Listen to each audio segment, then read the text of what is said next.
I thank you very much. We are talking about the human factor in cybersecurity, and the humans are missing in the room. I guess the people who are sitting in the back, if they can cooperate with me a little bit and come to the front, it'll be a great, great service to whatever we are going to do. So, volunteer, please.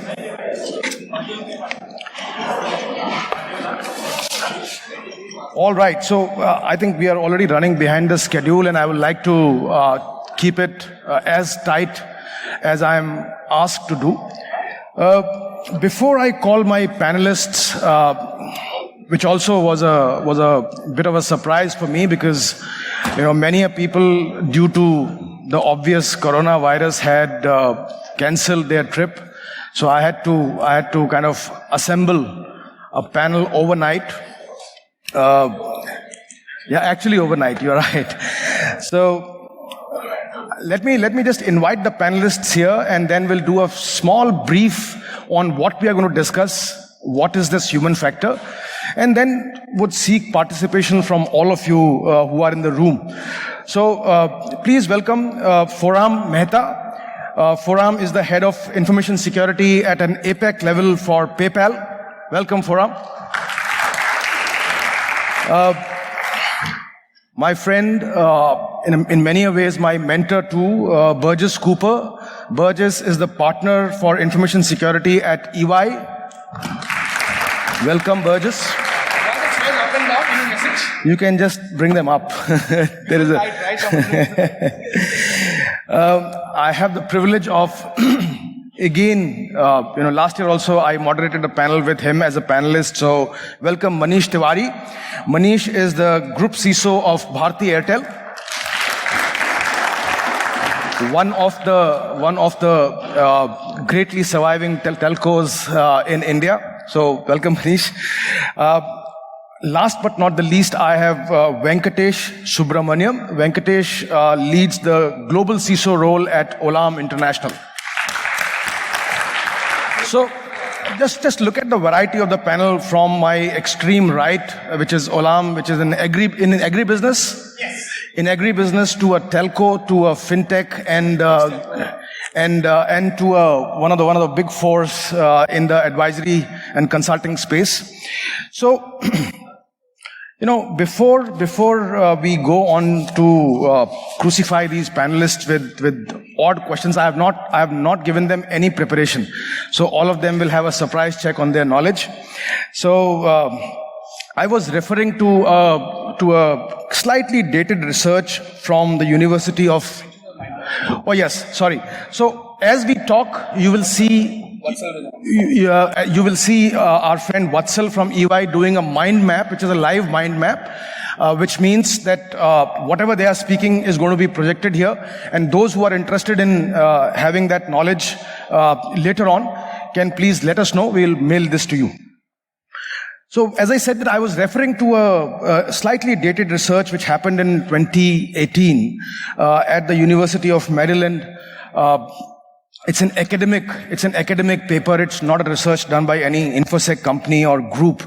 And, just the abstract part of it, I will read for you. And, it gives a flavor of how ignorant we are about the human factor in cybersecurity domain. So it says that human factor remains unexplored and underappreciated in information security. Mark these two words, unexplored and underappreciated.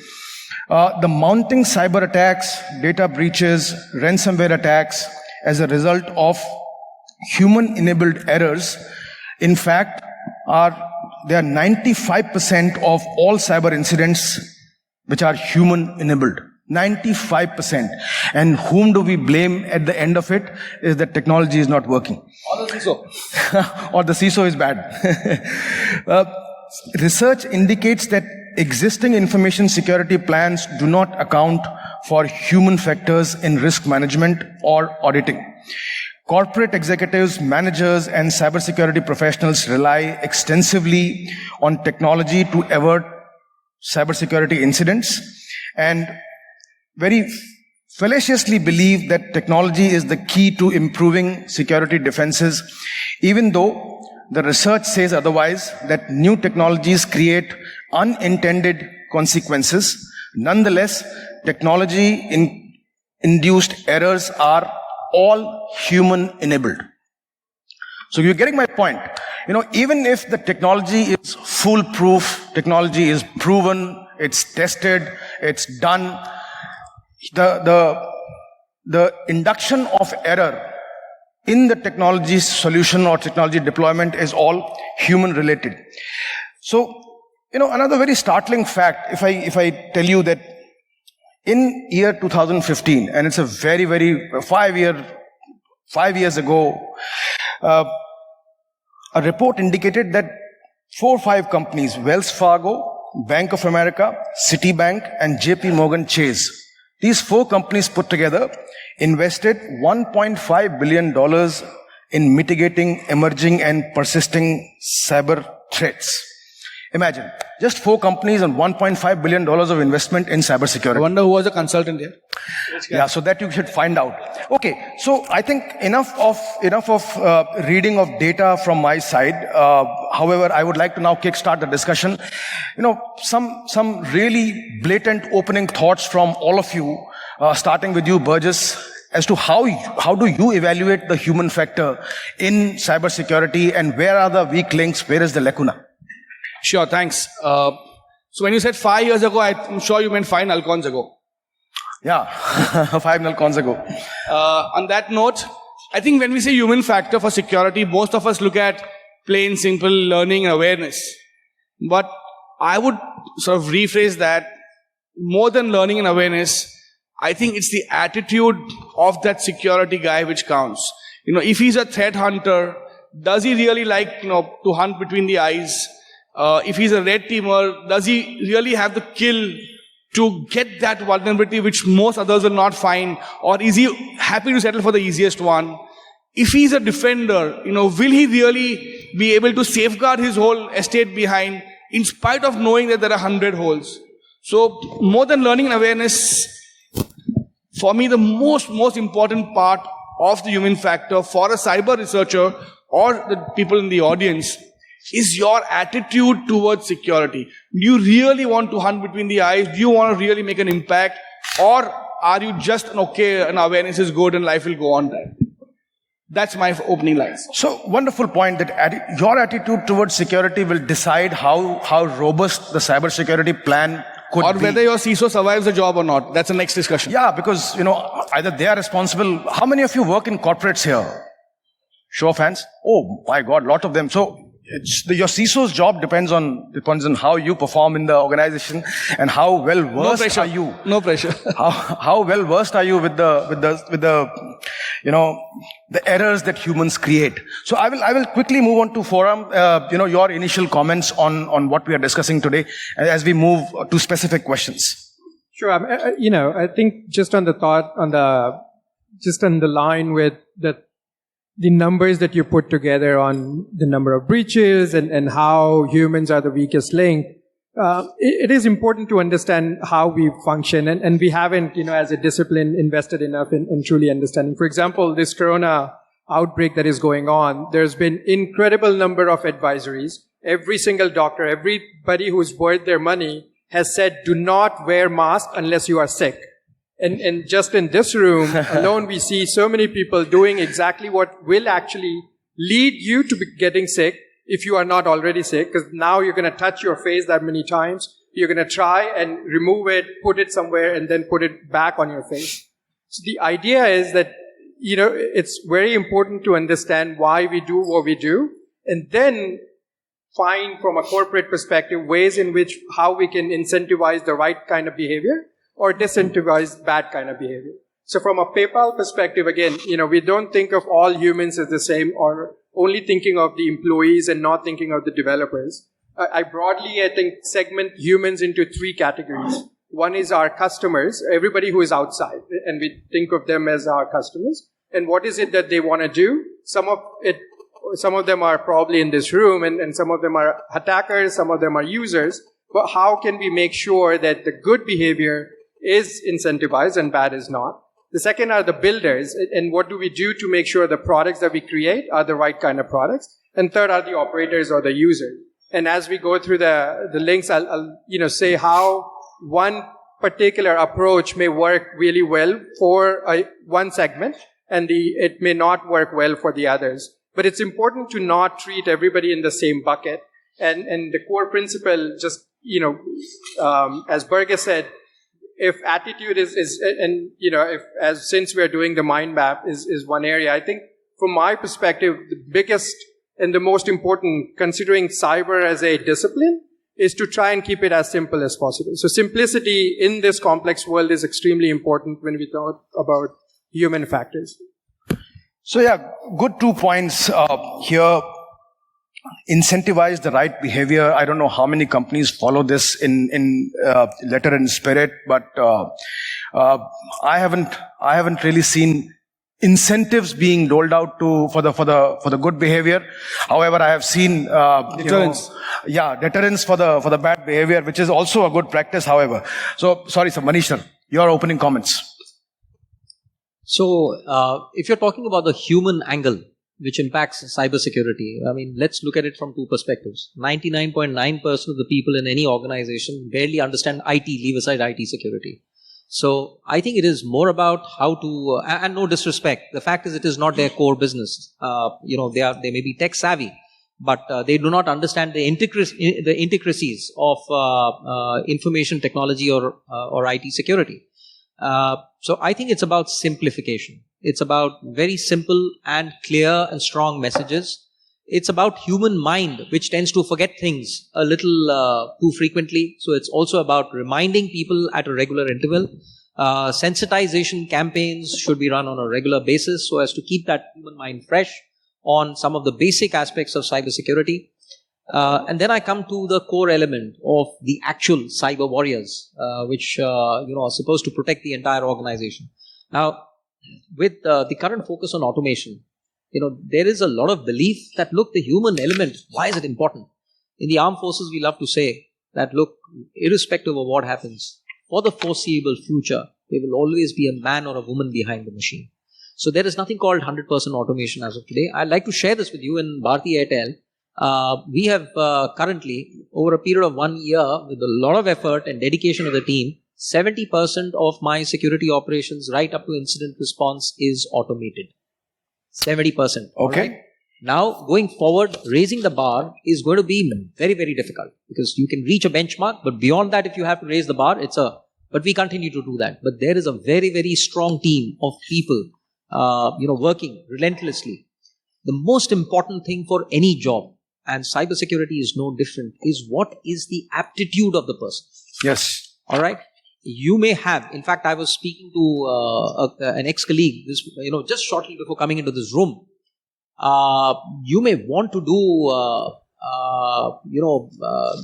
something specifically in cybersecurity, but you have to, as an individual and as a professional, really understand your own strengths and limitations, or what are your strengths and what are where does your aptitude take you? Because eventually, that is not just important for your individual success. It's also a very important contributing factor for the success of your team and your organization.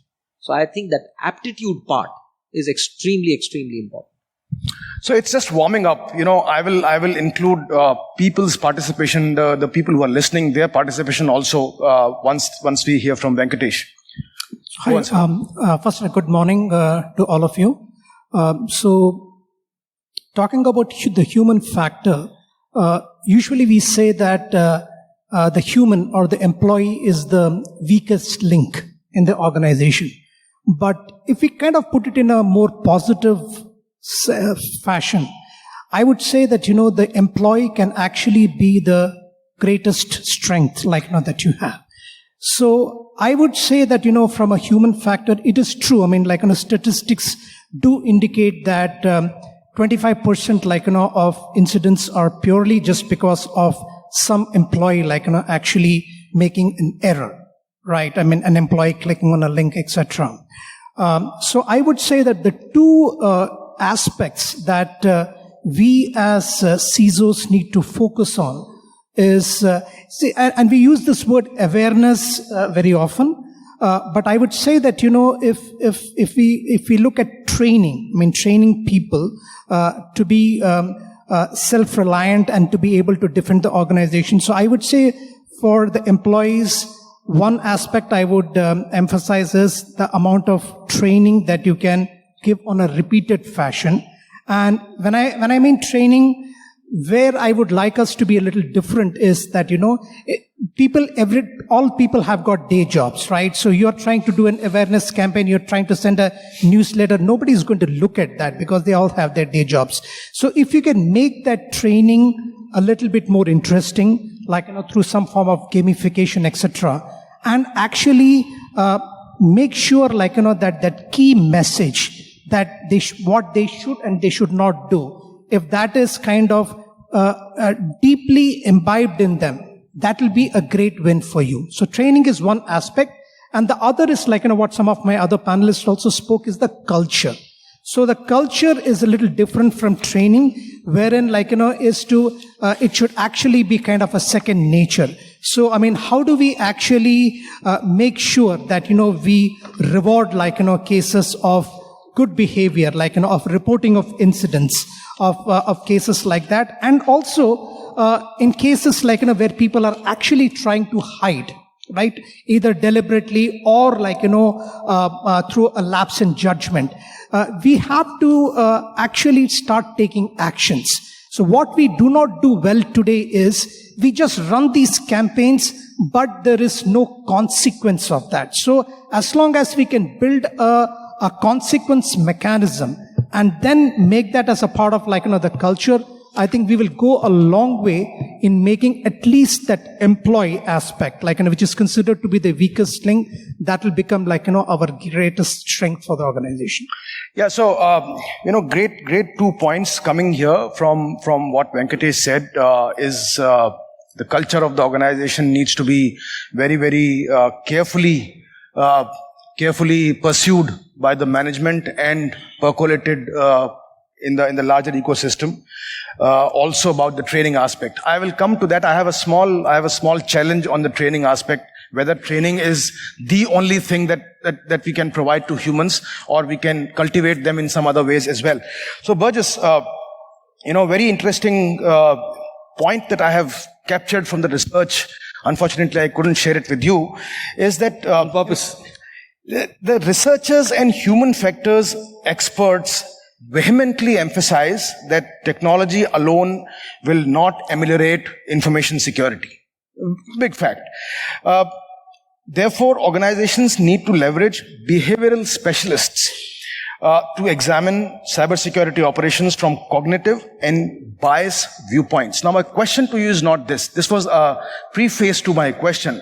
The question is that, what goes in the mind of an rogue insider, or what goes in the mind of a unethical hacker, which is driving him to exploit the vulnerabilities, which is driving him to do bad stuff, making him a bad actor. All right, I'll answer the question in 2 ways, and thanks for not letting me know before. I think humans have evolved from the Stone Age. You said tech is not important. In the Stone Age, the tech was a hammer and a chisel. Today, it's sophisticated, right? They've evolved, they've adapted. Okay, the reason is because the human mind is able to sort of, keep on withstanding a challenge and succumb to that. That's from a defender's perspective. Now, an attacker or an unethical hacker, whatever you call it, always looks at the element of surprise. Okay? Yes. For him, it is of doing something what is not expected. It is of being where you're not sort of planned to be in. And if he has to make an impact on what he has to sort of prove himself or whatever he's trying to do, he has to capture that element of unknowing knowing, or be where you are not expected to be, where normal defenders will not be able to utilize his adaptability or versatility to say, okay, this guy is a pattern. Try and be as different, as low, as challenging enough so that the defenses, and that's what our red teamers do. Our red teamers also do the same thing. They will try and emulate the best attacker to think the best thing or the worst thing which he will do, so that you bring your worst, we'll do our best.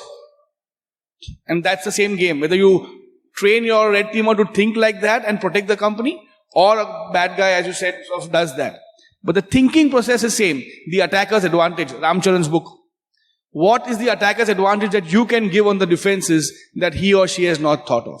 Attacking on a 25th Christmas day. Stuff like that. So extending the same question to you, Foram, and the behavioral part of it, the fear of unknown is the maximum fear of unknown originates from the unknown behavioral aspect of human beings. And those human beings you can bucket in all the three aspects that you talked about, the three stakeholders, which are humans. So how to deal with this nuance of behavioral changes, and how that one corner of mind impacts at that point and triggers the attack or triggers anything malefied. So I'll give, maybe touch 2, try and keep some time left for the other panelists. But very easily, a lot of you who are application security researchers, we were consistently for quarters after quarter, one of the most attacked websites in the world. Even though we've been around for 20 years, the kind and the nature of the business that we do requires us to stay online and requires us to be secure at all times. And we were getting, on one hand, we were acquiring a lot of companies, so our internet footprint was growing. So we started this bug bounty program about 8 years ago. Right? Initially, it was very counterintuitive. Not only are we not going to stop people from coming after us, we're going to actually reward them to poke holes at our websites. And, again, now a lot of you probably participate. Every year we pay anywhere between $2 to $3 million, and a large majority of it, I'm proud to say, are researchers that come from India.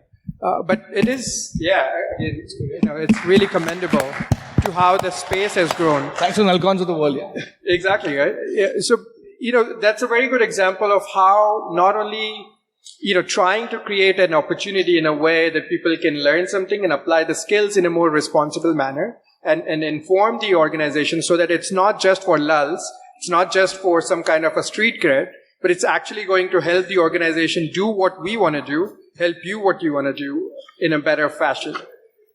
Turning it in-house, from a pure corporate website, corporate network security perspective. So, coincidentally, human element was also the theme at RSA, and predominantly everybody was talking about insider threat.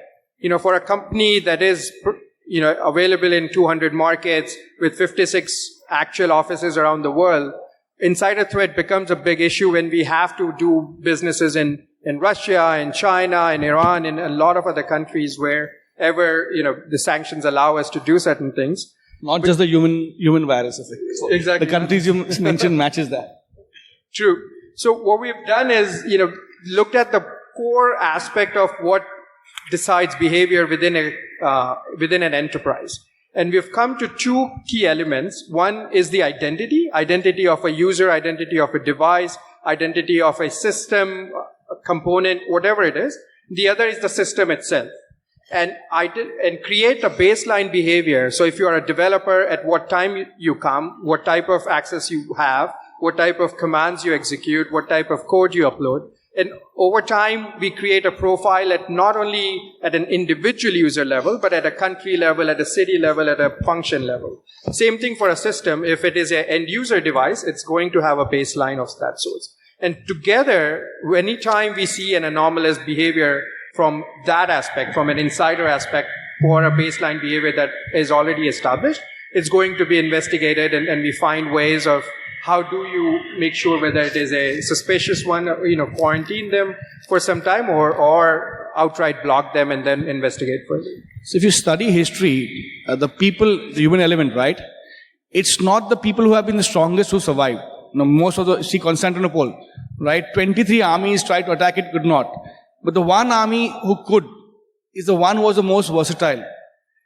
Just like a coconut tree, the strong trees get uprooted in a monsoon, but the coconut tree sways, is flexible. So just being rigid on security is not the only way, but being adaptable, being learning, being situationally aware and on the fly making your defenses from an attack perspective. No, interesting, but this versatility comes from where?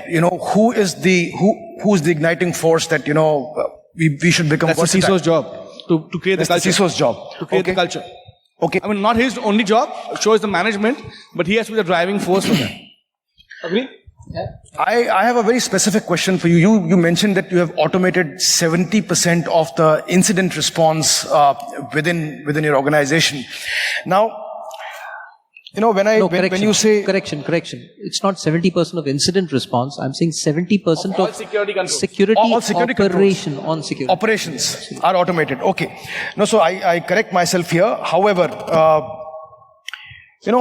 even after deployment of automated countermeasures, malicious actors gain access to targeted systems by exploiting the human error. So human error still remains there. Completely agree. Yeah.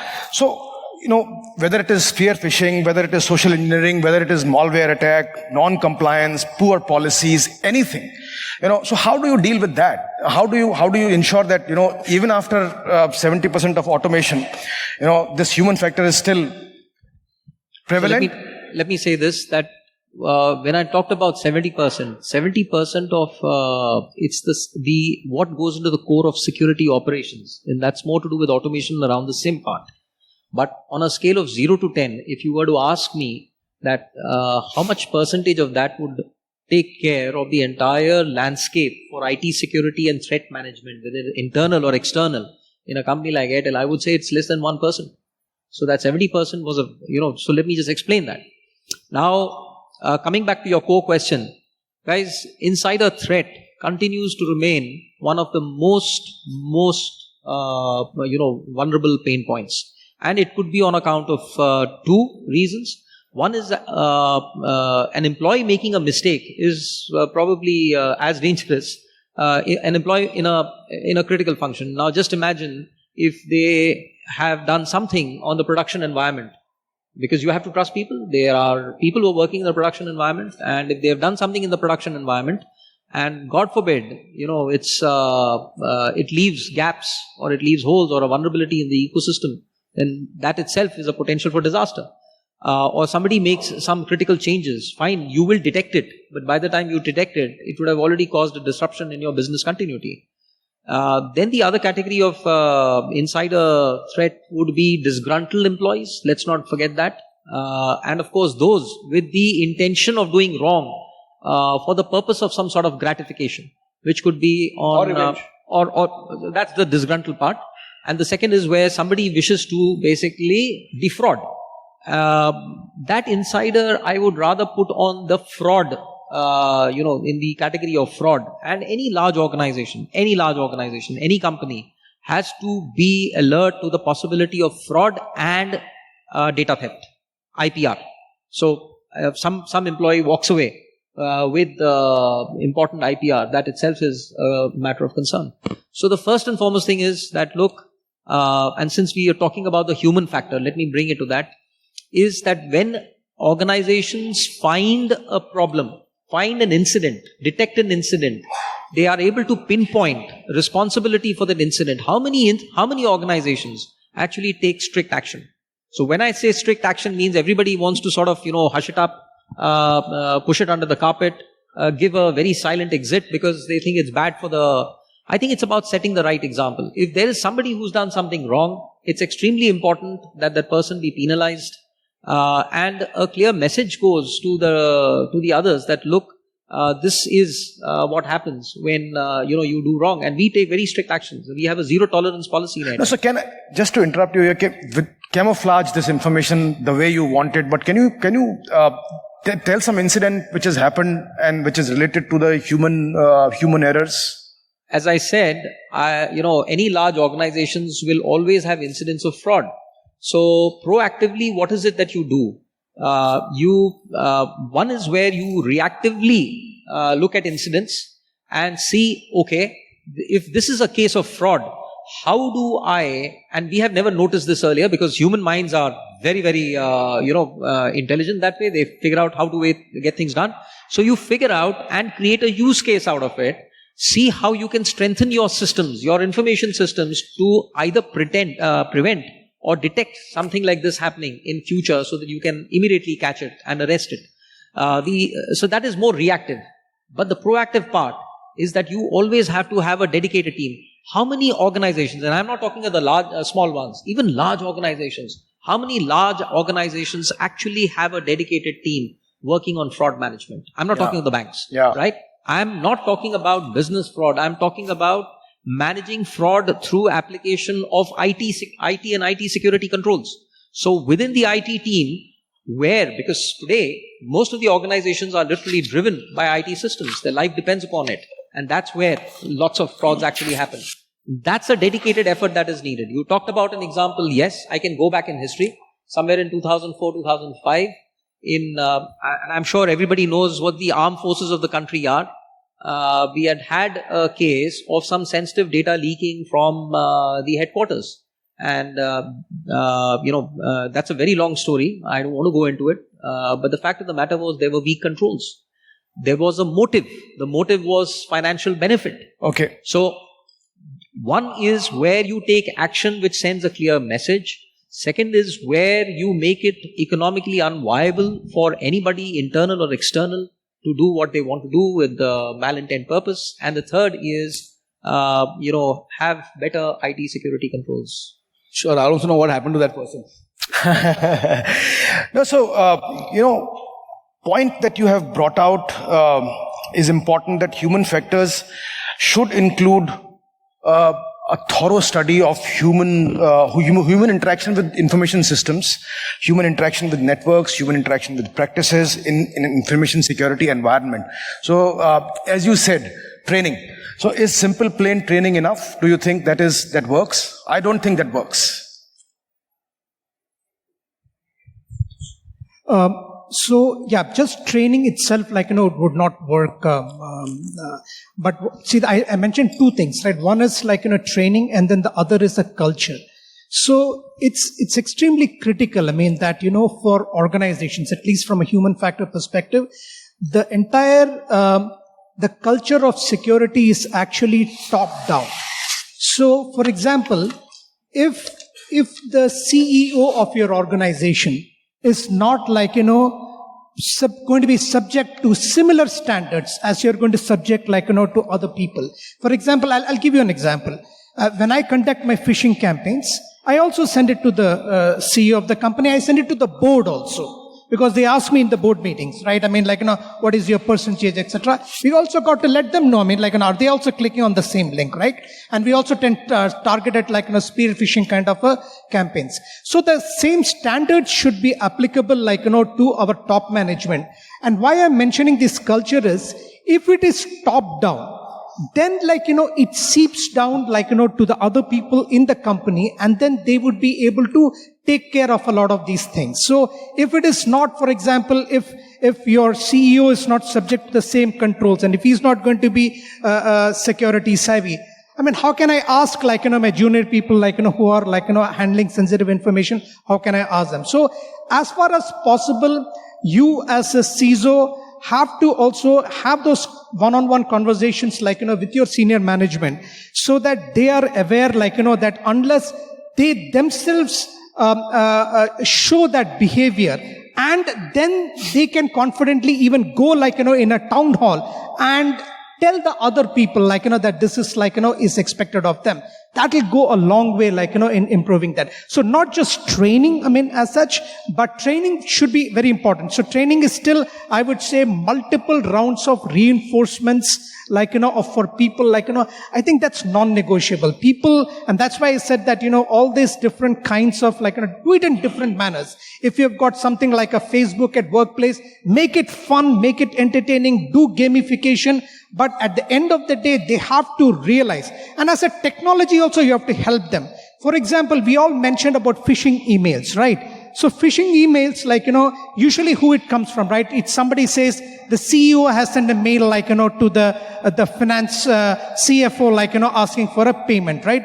But if the if the email is coming in from outside the organization, at least from a technology perspective, you can put a header which is saying external or something like that, which can alert people rather than expecting them to look through all aspects. It's from a technology perspective, you try to make it easier for them. And then you educate them that, use this basis, use these as cues, to, not to exhibit, those behaviors. So it's a combination. So I would say that training does go a long way. And one last thing, Rahul also, let's not also over-engineer these things like behavior aspects, right? So the thing is sometimes, we are all organizations of different sizes, right? A very large organization may have the kind of resources and to kind of invest in behavior specialists, etc. But a normal organization is not going to have that. So it is your responsibility of the CXO to continuously keep driving that awareness or training down on a regular basis. It's necessary but not sufficient. And something else like a cyber war gaming, which, if you read something, you remember 10%, if you write 20%, but if you experience something, and experiential learning makes you remember and behavior. So behavior to habit to sort of just be, it's part of culture. Okay, I'm opening up for questions. Brian, you had a question. If we can have a mic for Jackson, Brian a few here. questions? Pin them down. Best chance. Ramesh. Can I request one of the mics? It's a thing to me to shut up. No. Good afternoon, gentlemen. My name is Brian Pereira. I'm the editor of CXO magazine, which is produced by EC Council. One of the discussions I have with international CXOs is the challenge of communicating security to the board. I know Venkatesh just touched upon that. And it's especially a challenge to get, budget, to increase your budgets from board. And the board really takes things serious only when you hear of an attack like Capital One and so on. Then they start asking questions. What is your strategy for communicating cyber security to the board? And I'm told that some of them don't even understand some of the technical terms. Yeah. So while they'll answer, this is the question of the 2 o'clock discussion. So please join. Okay, I'll come back for that. Antrix has to join the next one. He just jumped the question of the 2 o'clock. So I'll just try to put it in a very brief context. It's a very good question. And yes, it's, resources are always limited.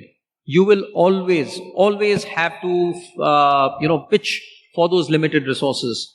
And part of the job of a CXO is how do you sell the thing internally. And let me not dwell too much on the word sell.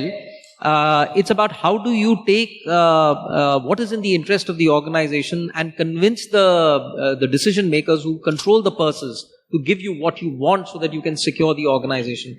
I think the most important thing is that you seek alignments with business. You also do an impact assessment saying that, look, this is where we are, this is how we could get impacted, and this could be the possible negative impact if we don't do this, and this. And this is sort of proactively at a very high level, educating the decision makers that, look, there is a potential risk of a huge amount of business disruption, negative impact to brand, and possible loss of revenue if at least certain actions, basic security controls and technologies are not put into place. Manish, while you're right, while it's negative, a modern way of looking is the positive part. If you put better security, does it mean more business? It's just not negative saying, if you don't do this happens wrong, but if you do good security from right, this is the better part of business. So you try the first part. If that doesn't work, then try the second. Which comes first? I'll leave it to the guys.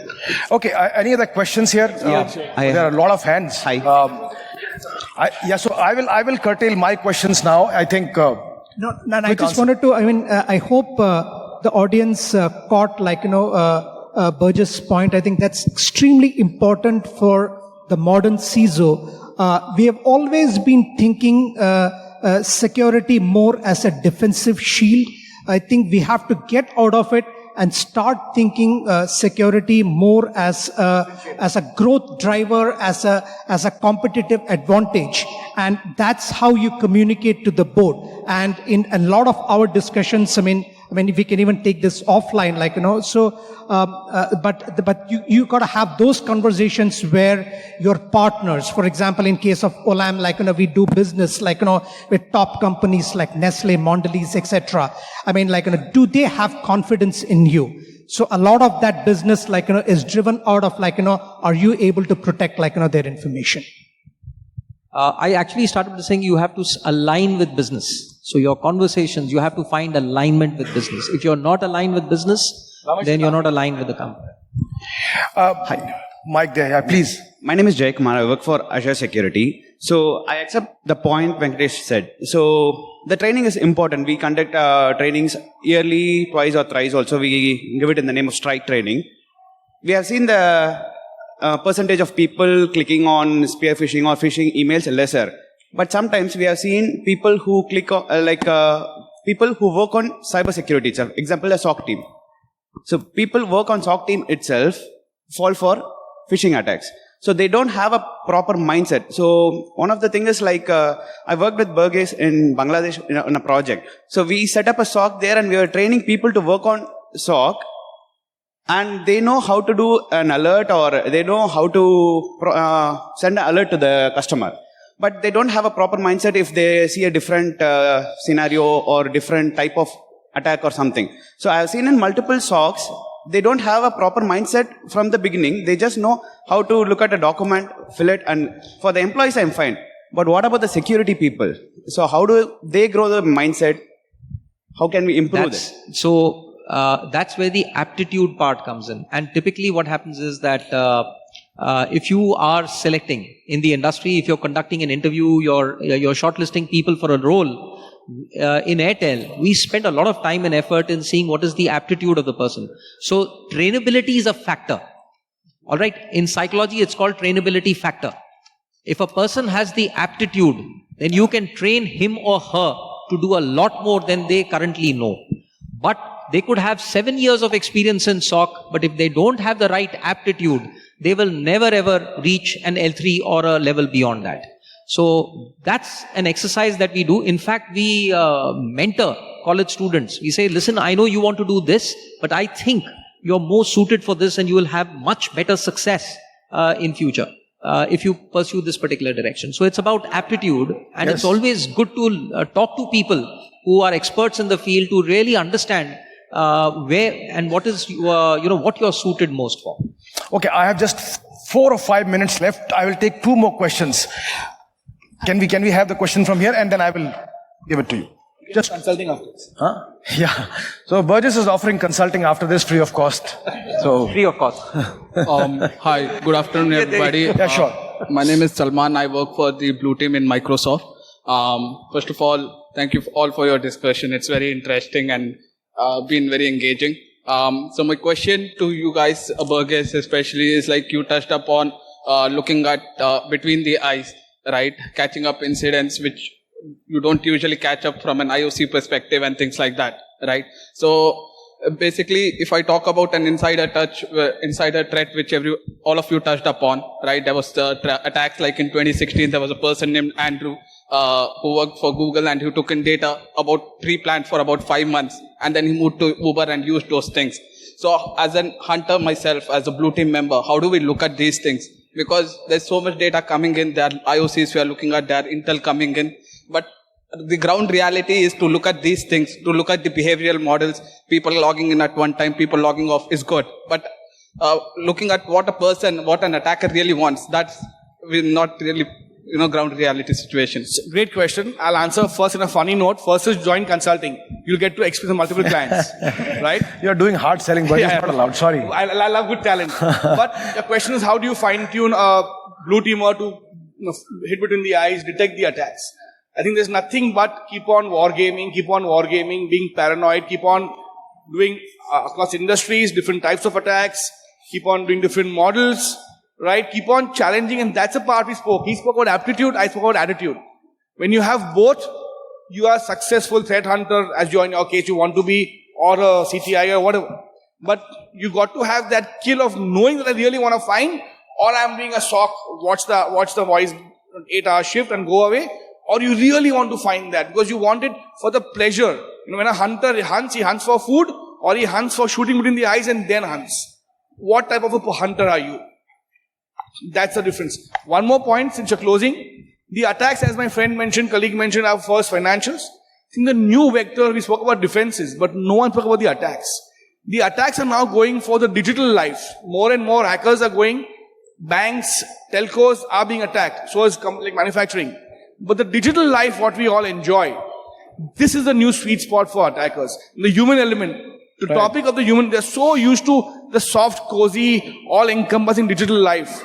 That is where the new attacks are going to be. The new attack vectors are going to come. The only thing I want to add is threat hunting. It cannot be a part-time job. In an organization, if you're serious about it, it has to be a dedicated job by a dedicated team who keep doing this, because it is a cat and mouse game. Last question. Just one last question. Okay. Let her give an approach. I will, with permission from Antariksh, I will certainly get back to you for the last question. I cannot say last, but she raised her hand first. I will just get back. Thank you so much. Panel, you all talked about awareness, training and things like that. But IT or technology currently is being used as a tool, not as a focus. So a lot of people, employees in various companies, focus on what their job is supposed to be. Not IT especially, which is used as a tool, but what their job is supposed to be. So, and you even mentioned about people being tech savvy. But a lot of people aren't like that, and a lot of people want to be they want knowledge about their job, not IT or not how to protect themselves. That's not what we all focus on. So how do we cross from what we earn and how we protect? How is it possible for employees who are earning to know the knowledge, to get the knowledge about security too? So I think the first and foremost thing is that it's not just about pushing people. I think there is a lot of positivity that is required in the messaging that goes out, that look guys, the world is changing, right?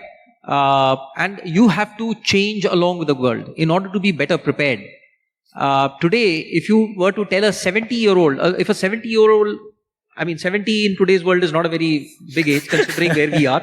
It's not very far. Yeah. Don't hide it anymore. But can you imagine today a person of 65 to 70 years of age not even being able to operate a smartphone, a laptop? Look at the negative impact in life. There's so many things that they can do sitting at home. Terminal. Absolute.